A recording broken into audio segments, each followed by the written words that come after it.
Yağan kardan yaz ise gile, kaygılarını yaka koyup yaşısı gile, kaygılarını yaka koyup sarkavlarını yıra koyup yaşısı gile, yaşısı gile.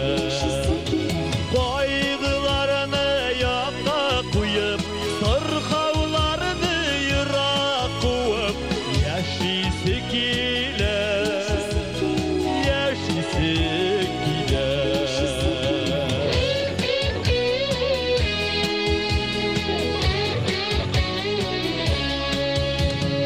Havalardan burun yarım yaz ise gile,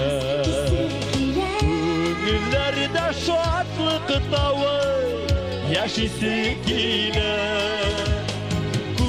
günlerde şadlık dağı taşıp durak hisler dağı yaşısı gile, yaşısı gile.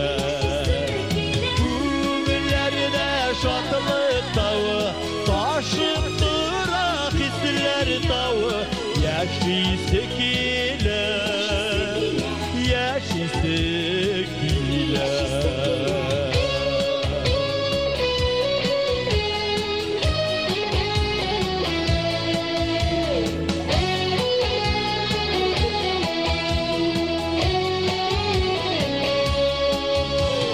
Kuş kurtlarının davuşundan yaz ise gile, borçlarını verir için yaşısı